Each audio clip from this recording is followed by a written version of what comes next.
Bueno, yo soy una antropóloga argentina que vivió 44 años fuera de su país y que acaba de volver de forma absolutamente eh, completa, que pasé por primera vez, vi el paso de las estaciones, de todas las estaciones en el lugar donde nací, este año después de 44 años. O sea, soy una argentina y soy una extranjera también. Y bueno, soy antropóloga, soy feminista y soy también, me considero una militante contra el racismo. Y por mi perspectiva teórica es la perspectiva crítica de la colonialidad del poder y del saber. Entonces yo instalo mi feminismo dentro de una perspectiva amplia, crítica. Bueno, he escrito varios libros, ¿no? He escrito, algunos de ellos son sobre raza y discriminación, como La nación y sus otros, y más recientemente La crítica de la colonialidad en 8 ensayos, y otros anteriores. Y también algunos libros que son sobre violencia contra las mujeres, como Las estructuras elementales de la violencia, La guerra contra las mujeres, y un libro, el último, que se llama Contrapedagogías de la crueldad, que es de alguna manera una biografía intelectual, o sea, una biografía que va contando en qué momentos, en qué lugares, en qué investigaciones, en qué situaciones se me fueron ocurriendo las ideas que se me ocurrieron. Entonces, he trabajado en diversos lugares, he vivido en Venezuela 5 años, cuando me fui de la Argentina en 1975, después he vivido 5 años en Irlanda del Norte, en la ciudad de Belfast, he vivido 2 años y medio en los Estados Unidos, y he vivido 35, 37 años en Brasil. Y siempre pensando que me voy a regresar al lugar del cual salí. Bueno, el patriarcado es un sistema político, para mí no es una cultura. ¿Por qué? Porque varias culturas, o si no todas las culturas, son patriarcales. Por lo tanto, no es una cultura, sino un sistema político primigenio, que posiblemente es la primera forma de desigualdad y de usurpación de poder, de prestigio, de autoridad y de soberanía, y que tiene un larguísimo tiempo. Yo a ese larguísimo tiempo le llamo la prehistoria patriarcal de la humanidad, una era. Y creo que estamos en un momento muy crucial de ese pasaje, posiblemente, quién sabe, a otra era. Y si consiguiéramos pasar a esa otra era, habría esperanza inclusive para la propia vida en el planeta, ¿no? Porque el patriarcado es un orden de adueñamiento y por lo tanto tiene una congenialidad muy grande, una afinidad muy estrecha con todos los órdenes del adueñamiento, o sea, con todos los órdenes desiguales. Y estamos en una época de la humanidad a la que yo le llamo la fase apocalíptica del capital, para la cual digo que hablar de desigualdad es poco. Hablábamos de desigualdad en los años 70, hoy es necesario hablar de dueñidad, de señorío. El mundo ha sido enseñoreado, ha sido acumulado, concentrado en las manos de poquísimas personas. Esas personas son dueñas de la vida y de la muerte. Y el sistema patriarcal tiene una inmensa afinidad y es plataforma para esa estructura de dueñidad. Es por eso que que han colocado a la gente en la calle, porque no es un movimiento espontáneo. Los empresariados de unas iglesias ultraconservadoras, que han inclusive traído hacia Occidente varias formas, varias estrategias del fundamentalismo islámico, y han colocado gente en la calle para rápidamente ver si frustran, si impiden el camino de nuestro movimiento, que hace desequilibrar, que erosiona las bases del patriarcado. Y si el patriarcado cae, todas esas otras formas de adueñamiento también caen. En el primer libro, Las estructuras elementales de la violencia, que lo enseñé durante 10 años, lo que está ahí escrito, y un día me dijeron, ¿tenés un libro? Sí, tengo un libro, y lo escribí rápidamente porque habían sido clases durante 10 años de mi vida en la facultad, en la universidad en Brasilia. Entonces ahí, en la escucha de los violadores presos, que son un grupo, un equipo grande de estudiantes, escuché que el violador nunca está solo. Lo que él hace siempre, él rinde un examen ante sus pares. Y a sus pares, a ese grupo de pares, que se consolida, por ejemplo, las pandillas, ¿no? Yo le llamo la fratría o cofradía masculina en aquel momento. Y al mandato que emana de esa cofradía masculina le llamo el mandato de violación. Pero eso se va transformando, se va desdoblando y complejizando hacia el presente, y me voy dando cuenta de que esa fratría o cofradía masculina en realidad es una corporación, y es la base, la estructura sobre la cual se van a replicar todas las otras corporaciones, sobre la estructura corporativa de la masculinidad, y es corporativa porque obedece a dos principios fundamentales, que son la característica central de toda corporación, que es la primer lealtad obligatoria. No es ni a la defensa de la vida, ni a la defensa de la propiedad, ni a la defensa de la dignidad. La primera lealtad obligatoria es la lealtad corporativa, es la lealtad a la corporación. Para ser leales a la corporación se pueden infligir todas las otras obligaciones, se pueden desobedecer todas las otras obligaciones, pero no la obligación de ser leal a los principios y mandatos de esa corporación. La segunda característica de una corporación es que es internamente jerárquica, o sea, hay macho alfa y hay macho omega, hay macho supremo y hay macho último, digamos, es absolutamente jerárquico al interior. Y los machos constantemente dan pruebas para titularse y ser aceptados dentro de la corporación. Entonces, eso se replica en las Fuerzas Armadas, en la policía, en las mafias, en las pandillas, en la academia. Y acá, este es un medio académico, es muy importante recordarlo, que en la academia también se replica el orden corporativo, pero tiene siempre esas mismas características. La primera lección es la lección del orden corporativo de la masculinidad. Y a lo que en el libro Las estructuras elementales de la violencia, porque estaba observando y escuchando a violadores, le llamo el mandato de violación, ahora le llamo el mandato de masculinidad, que incluye dentro de sí el mandato de violación, o sea, el mandato de supremacía, el mandato de ser capaz de exhibir que sea de alguna forma el varón apropiado de algo que viene del cuerpo de la mujer, que viene de la posición femenina y que es una especie de tributo. Si no hay una apropiación de un tributo que viene de la posición femenina, el varón no es varón. En esta escucha del discurso de los violadores en condiciones privilegiadas, yo diría, porque aquella investigación de la cual surge toda mi mirada hacia la violencia, en realidad fue solicitada por la policía, por un secretario de Seguridad Pública en la ciudad de Brasilia, o sea, un jefe de toda la policía. Entonces tuvimos condiciones de escucha, entonces es ahí que fui escuchando que el violador no está solo, sino que en el fondo exhibe eso ante sus pares, está exhibiendo un acto que emana de una obligación de sus pares, de una mirada de los otros hombres, y también la mirada hacia la víctima. Entonces ahí voy a hablar de que existen dos ejes, y hasta hoy lo pienso.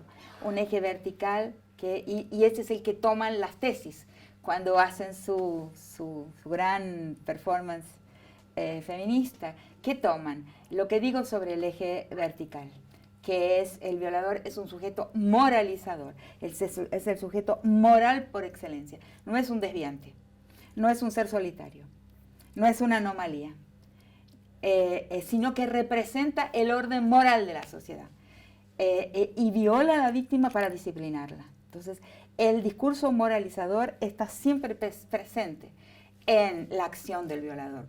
Contrariamente a lo que el sentido común nos dice, en realidad nos lleva en una dirección muy equivocada. No es para satisfacer un deseo sexual enloquecido, para nada, porque en situaciones de miedo, como es la situación de violar a una víctima. Ahí hay mucha tensión y hay miedo, no solo por parte de la víctima, sino también por parte del violador. Es una situación tensa, pero lo que hay es una necesidad de exhibir la capacidad de apropiarse de un cuerpo, de consumir un cuerpo.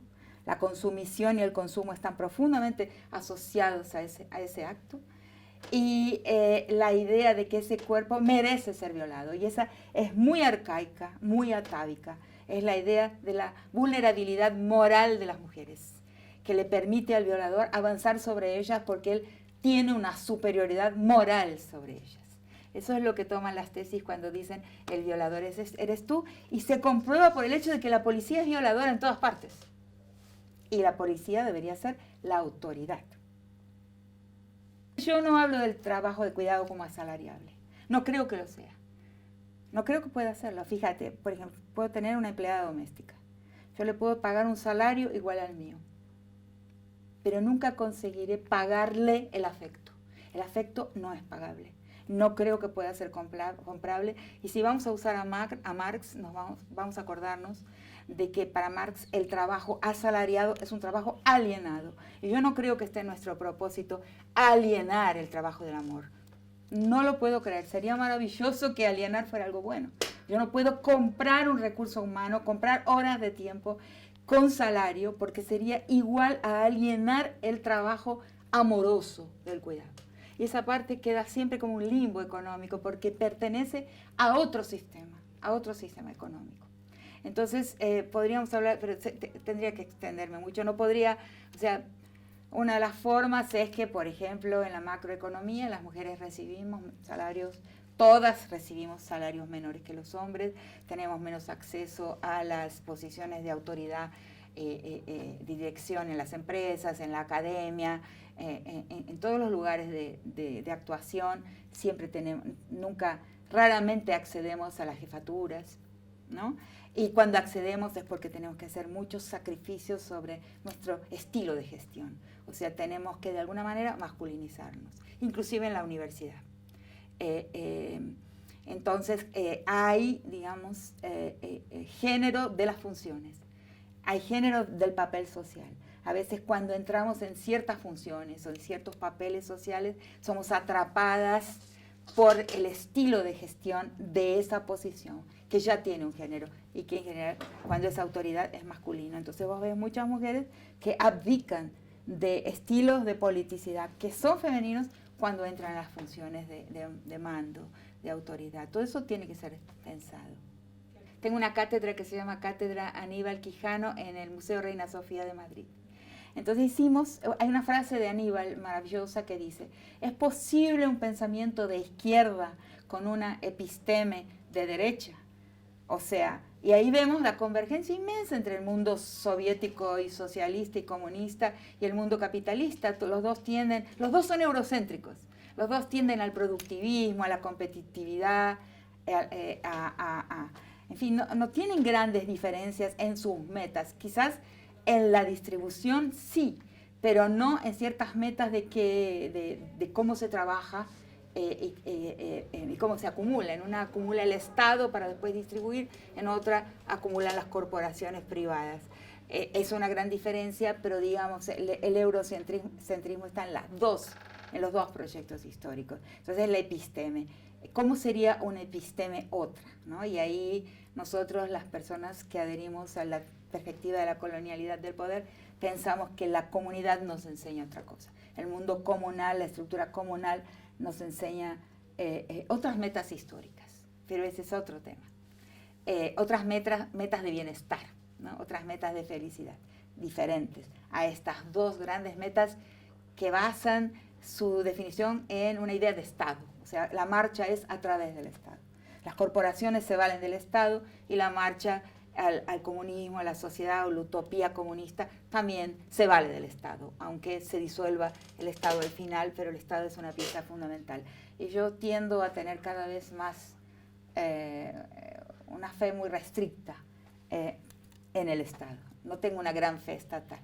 Algo se puede sacar, algo se puede hacer, pero no podemos colocarle todas las fichas a la fe estatal.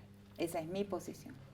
aprendida de la gente con que trabajé en el campo, en muchos campos. Entonces, para el feminismo se me ocurrió que la misma pregunta cabe. ¿Es posible un feminismo con una episteme patriarcal? Nosotras mujeres deseamos lo mismo que los hombres desean.